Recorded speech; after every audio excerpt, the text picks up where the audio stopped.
So, ganito ang pag-upload ng video sa YouTube. So, kung CapCut yung gamit natin, open natin yung CapCut natin. Tapos, dito sa taas, makikita mo new project, i-click mo yan. Tapos, dito yung mga video mo, yung na-record mo na. Kanina ba or ngayon yan lang. So, i-upload natin to, itong video ni record ko. Ayan. Tapos, dito sa baba, i-add natin yan. Ayan. So, dito siya mapupunta. Dito mapupunta. Ayan. Punta siya dito. So, kung i-play mo yan,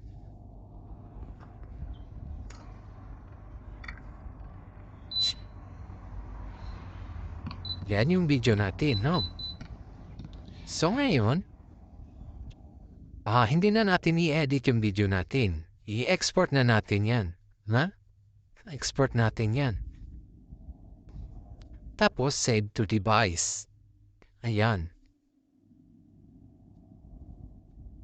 Huwag nyo i-close yung CapCut app nyo o anong editing app ang ginagamit nyo kapag nag-exporting upang ma-continue siya. So, ayan. I-click lang natin yung done dito sa taas. Ayan. So, ngayon, labas tayo dito.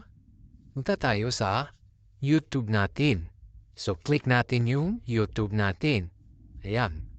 So, ito yung YouTube natin. So, makikita mo dito sa baba, may home, short, plus, subscription, new.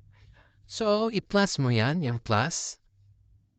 Pindutin natin ang plus. Tapos, lalabas ito. So, lalabas yung mga video na re-record natin sa ating gallery store or sa cellphone natin. No? Kahit hindi mo inedit or inedit mo, mapupunta dyan sa gallery phone natin. No? So ngayon, pipili tayo ng isa dito na i-upload natin sa ating YouTube. So i-click natin tong kanina. Ayan. Click natin yan. Tapos i-next natin dito. Ayan. Tapos dito lagyan natin ang title. Ayan. How to upload a video. Testing metal detector pointer. Kayo na bahala na sa mga title na gusto niyo guys, no? So, dito sa baba, makikita ninyo a description.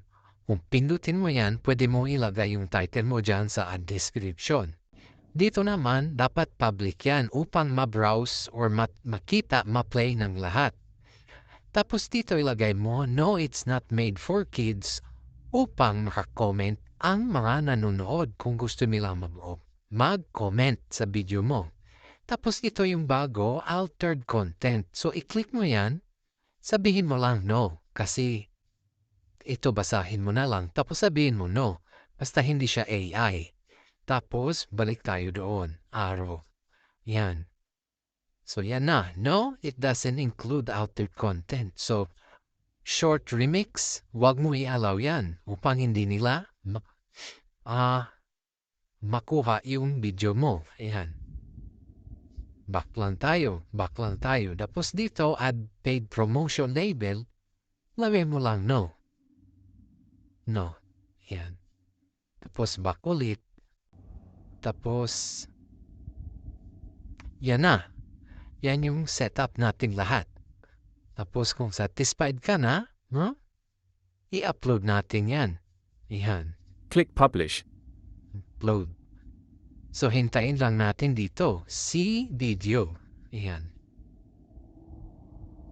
So, makikita mo dito, uploading yung video mo. So, i-pause muna natin to upang hindi tayo tagalan. So, ayan na. Ready to watch na yung video natin. So, i-refresh lang natin yan.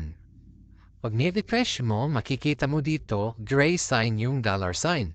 Kung monetize yung channel mo, pwede mo pagkakitaan ng pera yung video mo. So, kung monetize yung channel mo, i-upload mo yung YouTube Studio. Sa mayon, upang maging green, kasi kung hindi siya green, hindi siya magkapa-income. So, upang maging green, puntahan natin yung ating YouTube Studio. Yan.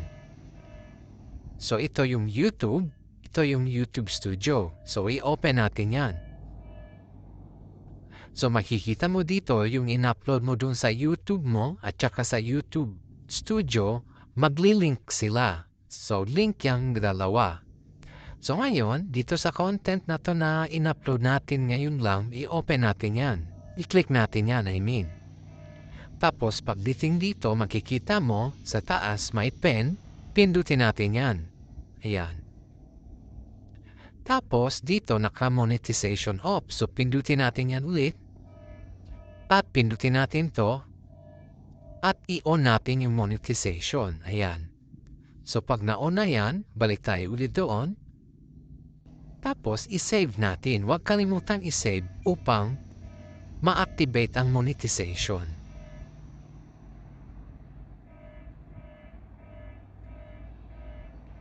Ayan. So balik tayo. So makikita natin ngayon, green na yung $sign ng ating content. So ganun lang kadali guys. At saka isa pa, i-open natin ito ulit. Ganyan. Tapos i-edit natin yung pen. Tapos dito sa baba, makikita mo yung tag short mixing category. Click natin yan. Tapos itong allow embedding, i-disallow mo yan. Kasi pwede nilang gamitin yung content mo without your permission. Kasi ina-allow mo dito. So, kailangan hindi yan naka-tick. So, show how many viewers like this video, i-tick mo yan para malaman mo kung ilang tao ang nanonood ng video mo. Dito yung category natin, wag muna natin yan galawin. Okay na yan lahat dyan. So, dito balik tayo sa more. Yan, tapos save natin. Every time na mag-e-edit tayo sa mga changes dito, isi-save natin. Ayan. So, ganun lang kadali guys, mag-upload sa YouTube. Balik natin yan. So, andito na yung YouTube Studio ito. So, doon sa kabila, ito is YouTube. So, YT Studio, YouTube, saan nag-browse ng mga video at saka ito saan nag-e-edit ng monetization at kung gusto mo i-allow ang embedding or hindi. Basta itong dalawa dapat meron ka kapag ikaw ay monetize channel sa YouTube. So hanggang sa muli guys, kung gusto nyong turuan ko kayo paano gamitin ang CapCut, paki-subscribe at like and comment na lang kung anong gusto nyo.